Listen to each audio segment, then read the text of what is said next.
Hello again, and here we are, joined by the amazing Ali Knowles, who, along with the team at Subconquest, bring us Ollie and his superpowers, which is a structured support for family and children that need support and help. So, hi, Ali. Good to see you again. And you, as always, Karl. You say the nicest things.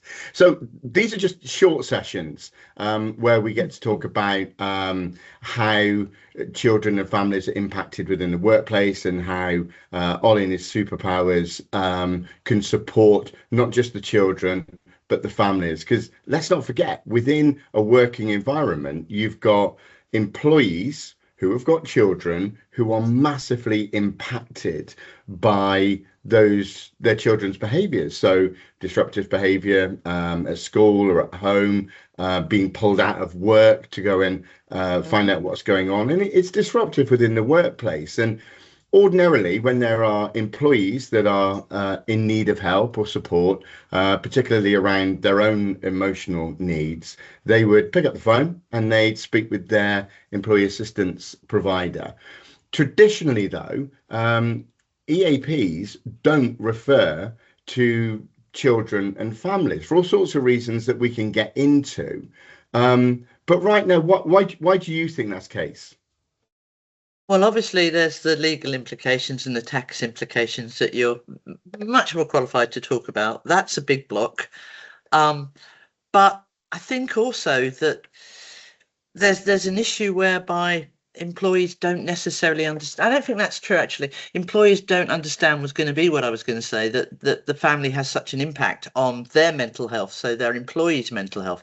I think they do understand that, but I think there's still this stigma of, well, the actual issue is I'm worried about my child, and that makes me a poor parent, or that makes me, maybe my employer will worry that if my child's a problem, that I'm not going to be suitable for this role or a promotion. So I think there's a lot of misconceptions, and people kind of put thoughts out there about what's not necessarily true because they don't have the facts. So I think a lot more work needs to be done around just letting people know what's available, how they can access it, and why it is important. I think you're absolutely right. And what I would say, though, is that even though we're seeing a growing demand of employees looking for support that does relate to their children and general family issues, EAPs were never really designed as children's mental health services, were they? It was always for employees. And again, I'm not, the greatest one for answering this, because the EAP world's fairly new to us. It's only been this last year or so. But it seems to me that it was designed as an employee benefit. Exactly and right. I don't necessarily know, from the little that I do know and the conversations I've had with some of the big EAPs, that the service support that was available would do any more than, oh, so you've got this problem, okay, let's talk about it. But it didn't move them on. It didn't take them from problem to solution. It was nice to talk to someone. That always helps, doesn't it? But it wasn't a provision that could actually do anything therapeutically. And I don't know what that's about. Maybe it's because there's set sessions, although that's changing. But again, I think it's just information sharing, because everything we do within the current set sessions is taking them from here to here, not just going, oh, I hope you feel better. Let's chat again in a week's time when I know you won't feel better because nothing's changed. So I think that's a biggie. It's a really interesting point, that, because one of the things I used to talk about, and I used to go out all around the country talking about how people use their EAP service. And one of the things we used to talk about was financial issues, because one of the reasons people contact EAP services is because they've got debt or financial problems that they're trying to cope with. And what we would say is that people will often phone an EAP service and say, I've got debt, which I'm really worrying about. It's causing me stress. It's impacting me at home. It's impacting me at work. But so I'm going to ring the EAP service. So they ring the EAP, and the EAP will help them feel better about their debt. They'll help them manage the stress and the anxiety created or that they're experiencing because of debt. But at the end of the day, the debt is still there. In order to be able to deal with the root cause, the EAP had to signpost people into financial or debt services that actually dealt with the problem. And with children, surely it's exactly the same as that. It absolutely is. So we kind of have a belief within our model that we can't change a situation. So we can't change an event. A load of people stay stuck in that. And you will stay stuck in it. It's the emotion you've got to change. So if for example, somebody came through from the EAPs we're working with and they're stressed out of the tree because of debt, I'd have to refer them in. Dyslexic with letters and numbers. I'm the last one to help on that. But what I can do is put them into a better emotional mental state to actually see a safe way forward. I'll give you an example. We call it reframing. So I'm in Australia, as you know, and either the sun's shining here or we have hurricanes and torrential rain. And the other day it was like a cyclone, and I was watching the water out the front of my house come up and up and up and up. And I went into the thing that we all do. So if you think about the debt, oh my God, oh my God. I was thinking, oh God, is my insurance good enough? I've just painted that deck. Is my furniture? I was catastrophizing left, right, and centre. And I did this for a couple of days and put myself through hell. And I spoke to other people and went, oh, it'll be better. It's okay. Phone this person, phone that person. Didn't help me calm down. What helped me calm down was I drove up the street, get some tea bags or something, and there was no street. It's underwater, which immediately made me go, oh my God, catastrophize, phone somebody, calm me down. But then I saw some Australian lads on surfboards just going up and down the road. And I thought, their houses are underwater. They're going through the same thing. What's different? And the difference was the mindset. We get caught in this mindset of, I can't cope, nothing's going to change. And if you don't change that, even referring people on to financial services for debt isn't going to help, because they'll still have this block of, I can't do it.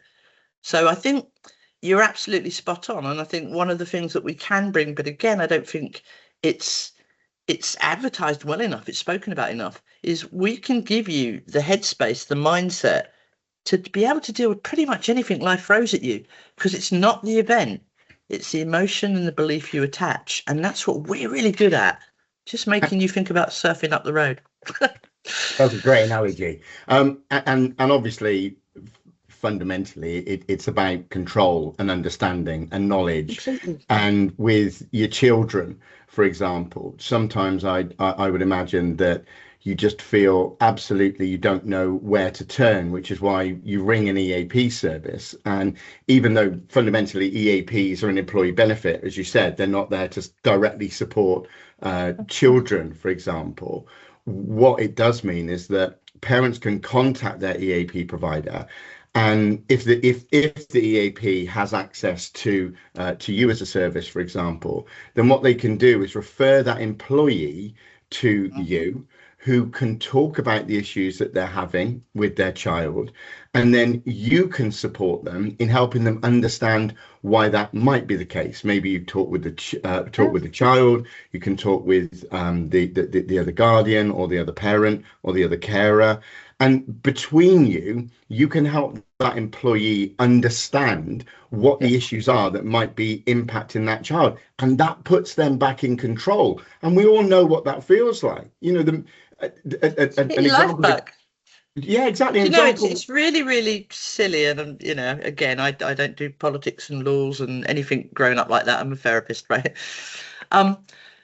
If I have an adult come and see me because of their mental health, that they've come because of themselves, yeah?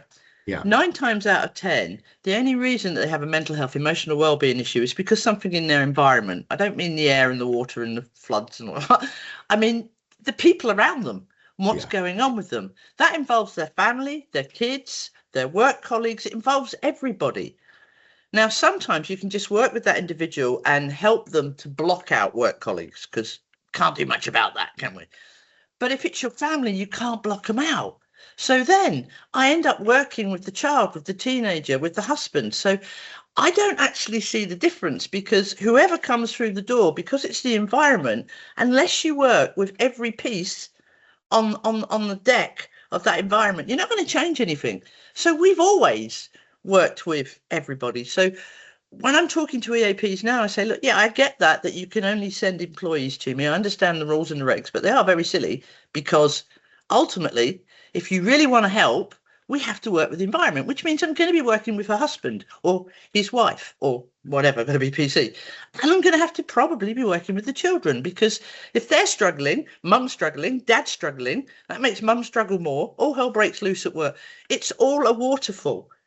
So we've always worked with everybody. You can't work with an individual. We used to work in schools in the very beginning, and they put us in a room with a kid and we do what we do, which I'm really proud of. And the child changed their behaviours, changed their beliefs, felt a lot better about themselves generally. Then we'd send them back out into the classroom, and because the teacher didn't know what we did, she didn't change what she was doing. And I'd send them home to mum and dad. And because we hadn't been able to talk to mum and dad, because that wasn't, then they didn't know what we, and it was a complete waste of damn time, because the child couldn't exercise that muscle. So you've got to work with everybody. And we are, and it's not going against the EAP rules, because I'm working with that individual you sent me. But in order to do a proper job, which is what I hope you want me to do, I've got to work with her environment. That brings up a really interesting point, which is, if any EAP providers listening now will recognise, and that's HMRC and clinical governance and things like that. Well, clinical governance is handled by you. It's stringent. You've been through an enormous amount of due diligence with other providers to make sure that you can deliver this at the level and standards that need to happen. But HMRC still is consideration, because EAPs are a non-taxable benefit when you are supporting employees. But when it's opened up to family members, there is a tax consideration that employers have to consider, which is why we're very clear here that who you are supporting here is the employee. And while you speak with at the same time, often as you're talking with the employee, are the other people involved in their village as well, if you like, in their family village. So ultimately, the support that you're providing, the feedback that you're providing, the skills, tools that are necessary to be able to support their mental health are given to the employee. So it's the employee that benefits here. And as an offshoot of that, of course, the children benefit, of course, the family benefit. And importantly, so do the employers, because right now that employee is equipped with the tools that are necessary in being able to recognize what's happening at home, sometimes implement some strategies that they've learned from yourselves. And that keeps them at work. It means that they don't, as you described, catastrophize every time they get a phone call. They're able to manage and help themselves and their family through that situation. And I think that's a really important thing for EAPs to understand. This is still very much around supporting the employee. My whole focus is the person that the EAP sends me. And I look at them and I have to understand their environment, as I'm doing half a job. And I have to, from that, then work with whoever I need to work with to help adjust things for the person that was sent to me by the EAP. So it's absolutely focused on them. But I think another issue is, because historically EAPs have thought, well, we can only work with the employee, which is going to be an adult, child labour's gone, hopefully, then, you know, we don't need therapists that can work with the family or know how to adapt their therapy to work with children, because you really have to. And our whole model was built around that purpose of having something that spoke as well with the child as it did with the teen, as it did with an adult. And that's not all about eloquence and long words, because usually it's the child that's better with the long words and the eloquence than it is the adult. But I think that's an issue too. I think historically EAPs have been set up to do just that, work with that employee. And so if it was an issue within the village, they only could do half a job because they didn't necessarily have the skill set. And again, you know, we are working with the individual you send us, but to help them, let us do our job. And traditionally, EAPs just used to recommend to the employer that they would send a child to CAMHS or talk to their GP about a CAMHS referral. But the answer here, I think, is less about trying to make EAPs become that sort of CAMHS style CAM referral service.